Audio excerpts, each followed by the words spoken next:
You read an ordinary message and suddenly see a dry phrase with no obvious aggression, no direct insult. But inside, something seems to drop. Your body tenses before you even have time to think. A trial begins instantly in your head. What did I do wrong? Why is it so cold? They are about to turn away from me. Something is about to happen. From the outside, it almost looks ridiculous. One person simply replied a little more briefly than usual. But inside you, an old storm has already risen, and it is not about that message at all. It is about the fact that once, in childhood, safety was not the background of life, but a rare accident. People usually explain someone like that very simply. Too sensitive, too dramatic, too anxious, too difficult. But almost no one asks the main question. What if this is not a character flaw, not weakness, not a bad habit, but the mark of an environment in which the psyche learned to survive before it learned to live?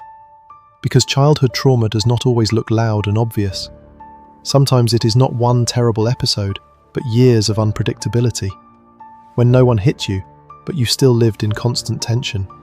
When you were not literally abandoned, but emotionally there was no one there. When love came together with fear, shame, coldness, shouting, silence, or the feeling that you were too much, too inconvenient, too wrong. And today we will go through 6 traits that often grow out of exactly that kind of childhood. Not to label you, but so that you can finally see not chaos in your strange patterns, but logic. If you already recognized yourself in this opening, leave a like, subscribe, and let us go deeper. Because what comes next may become more than just interesting, it may become painfully familiar. The first trait. You constantly scan for danger, even when everything is quiet. It looks like anxiety, but in reality it is often an old survival system. When a child grows up around unpredictability, the brain learns one simple rule. Relaxing is dangerous. You have to detect the change in tone, look, mood, footsteps, breathing. You have to sense the storm before it begins. And over time, that vigilance stops being a reaction and becomes a way of existing. That is why you can walk into a room and instantly pick up tension between people. You can hear the slightest pause in someone's voice and already decide that you are at fault. In relationships, you may read between the lines all the time, even when there is nothing written there. To others, it looks like overthinking. But you are not imagining things. You are trying to survive using the method that once truly worked. The problem is that a system built for a dangerous environment begins to operate even in a safe one. And then another person's ordinary tiredness feels like a threat. Calm silence feels like rejection. Neutrality feels like coldness. You are not living in the present moment. You are standing guard. Always a little on guard. But there is a harsh depth in that. You became someone who feels too much, not because you are weak, but because once you had to become a living radar. The price is that such a radar rarely knows peace. The one who is used to detecting danger in advance is often the first to lose the right to inner silence. And from there, the next trait is born. You take responsibility for other people's emotions. When a child grows up next to an adult whose state changes the atmosphere of the whole house, that child quickly learns a dangerous idea. If mother is angry, I need to become more convenient. If father is cold, I need to earn warmth. If the house is tense, I need to somehow calm it down. That is how a child begins to believe that their task is not to live, but to regulate other people's weather. And later, this turns into adult life. You walk into a conversation and immediately start thinking about how to make everyone comfortable. You apologize even when no one accused you. You become tired, not from people, but from constant inner duty. You keep someone else's mood, tone, and reaction in your head all the time. And if someone near you feels bad, you immediately feel as if you are supposed to fix it. From the outside, that often looks like kindness, maturity, empathy. And yes, there really can be rare sensitivity in it, but very often behind it stands old anxiety. Not genuine freedom to care for others, but the inability not to care. Not real peace, but fear of what will happen if someone nearby becomes unhappy. That is why such people often become convenient, reliable, indispensable. They are valued, others lean on them. And that is exactly why it becomes especially hard for them to notice how much of their care is not warmth, but fear. They are not simply helping. They are trying to prevent an emotional catastrophe, as if they are still living in a home where any tension could end in pain. That does not make you fake. It makes you someone who learned too early to confuse love with self-sacrifice. When you have spent your whole life calming someone else's storm, it becomes hard to notice that a flood has long been rising inside you. The third trait. You confuse closeness with anxiety. One of the cruelest things childhood trauma does is distort the very map of love. If closeness in childhood was connected with fear, if the person who was supposed to soothe you also caused pain, if warmth was always unstable, the psyche begins to link love not with safety, but with tension. And then calm relationships feel empty, while unstable ones somehow feel real. That is why you may be drawn to people around whom you cannot exhale, to those who pull you closer and then push you away, to those you have to guess, earn, save, wait for. It may feel like strong feelings, a special chemistry, fate, magnetism, but very often it is simply a form of pain that your nervous system already knows. When you meet someone steady, available, emotionally mature, you may feel bored, awkward, even anxious. Not because there are no feelings there, but because there is no familiar drama through which you once learned to recognize connection. Calm does not register as love. It registers as something suspiciously quiet. There is nothing romantic about that. It is a brutal paradox. You may hunger for closeness more than many people, yet closeness itself will activate the old wound. You are not running away from love. You are running away from the helplessness that love once brought with it. That is why people with childhood trauma are often torn between two extremes. They are deeply afraid of being abandoned, but when someone comes too close, they struggle to breathe. This is not a contradiction of character. It is the trace of an inner conflict. You want warmth, but your body remembers that warmth once burned. The deepest wounds often disguise themselves as the strongest feelings. The fourth trait. You feel ashamed of the very fact that you have needs. There are people who find it hard to ask for help, hard to say that they are hurting, hard to admit that they are offended, exhausted, in need, wanting attention, care, clarity. They may endure, stay silent, hold themselves together for a long time, and then suddenly break down or disappear. Many people call that emotional distance, but very often behind it stands an early experience in which need was not a right, but a problem.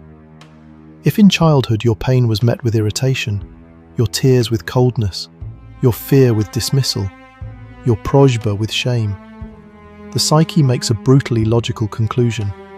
Better to want nothing, better to ask for nothing, better to be convenient and self-sufficient than to feel again that your need annoys someone, tires them, or makes you into a burden.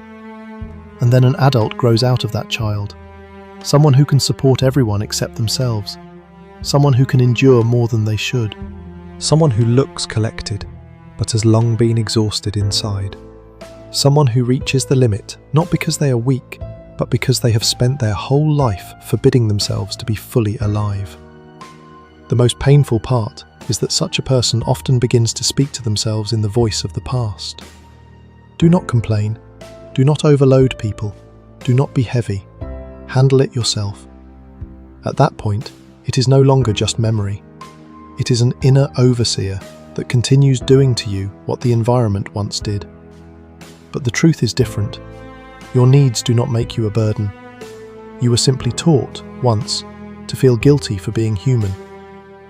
The one who is ashamed to ask for warmth has usually lived in cold for far too long. The fifth trait. You reach for control where there has long been chaos inside. When childhood passes in unpredictability, control becomes not a personality trait, but a painkiller. If it was impossible to control the adults, their moods, the atmosphere at home, your safety, the psyche begins to desperately search for at least something that can be controlled. Routine, order, food, work, appearance, messages, the plan for the day. the plan for the week, the backup plan in case the plan collapses. That is exactly why some people with childhood trauma react so painfully to uncertainty.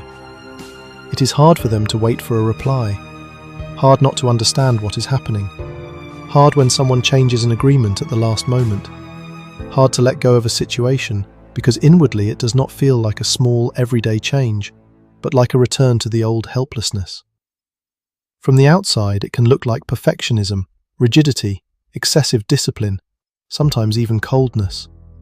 But very often, beneath that armor sits a frightened child who once understood that chaos costs too much, and decided that at least somewhere the world must not be allowed to fall apart. Yes, control can make you strong, productive, precise, dependable, but it comes with a terrible price. You begin to live as if rest is possible only after complete safety is guaranteed, and such a guarantee does not exist. So rest never arrives at all. Life turns into endless preparation for a catastrophe that may never happen, but to your nervous system is already happening. It is important to see the difference. It is not simply that you like order.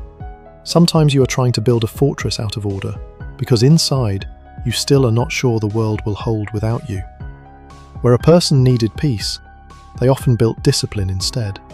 The sixth trait: you do not believe in your own worth, even when others see it. This is one of the quietest and most destructive consequences of childhood trauma.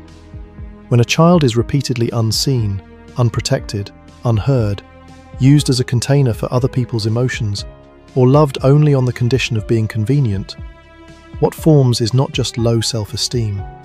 It is a distorted sense of one's own existence, as if worth always has to be proven, as if simply being is not enough. That is why you may achieve a great deal and still feel empty.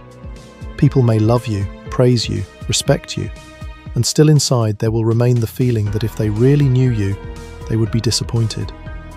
You may be talented, deep, beautiful, reliable, strong, yet live with the constant sense of being a substitute, as if you somehow ended up in the place of someone who is actually more worthy of all of this than you are. And this is where childhood trauma becomes especially cruel. It does not simply hurt, it steals the ability to receive love, recognition, and peace. Because inside there sits a very old sentence: something is wrong with me. And until that sentence is named, a person may spend their whole life trying to earn what should never have been something to pay for. But understand one important thing: this feeling does not always tell the truth about you. Very often it tells the truth about the environment that shaped you.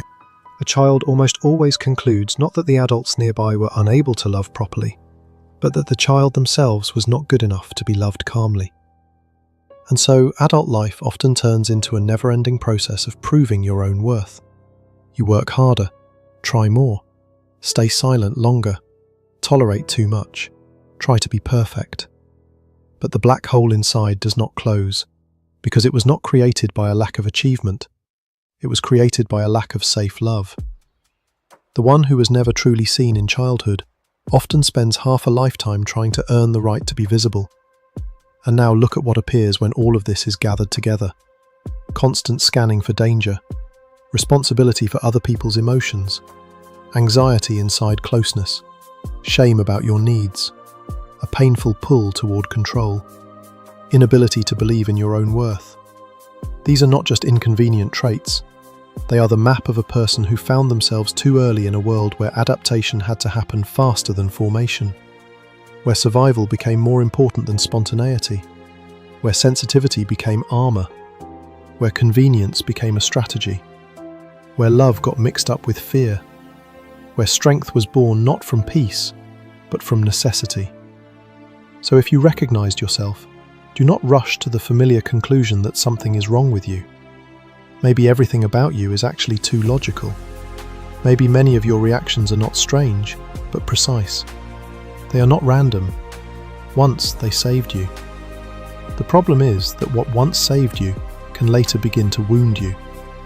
And the heaviest part here is not the trauma itself, but how long a person then treats it as their own fault. They think they are difficult, broken, too sensitive, too dependent, too closed off. too anxious, when very often the truth sounds different. They simply spent too long living without the inner safety on which other people build a personality. But there is not only pain in this knowledge, there is a way out. Because when you begin to see not shame in your reactions, but history, you get a chance to stop fighting yourself blindly.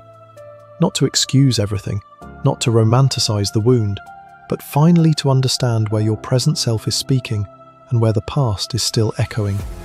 You are not required to remain a hostage forever to what you once had to adapt to, but the path does not begin with blaming yourself. It begins with a precise, adult, almost stern compassion toward yourself. With the moment when you stop asking, "Why am I so strange?" and start asking, "What happened to me that made me become this way?" And perhaps the most important truth here is this: childhood trauma often does not make a person weaker, but more complex, deeper, more guarded, more contradictory. But depth born from pain is still depth. And if you learn to see in yourself not only the defense, but the living person beneath it, then what used to be a mark of survival will stop being a sentence. You are not broken. You are built around old pain. And that means that one day, you can be rebuilt around truth.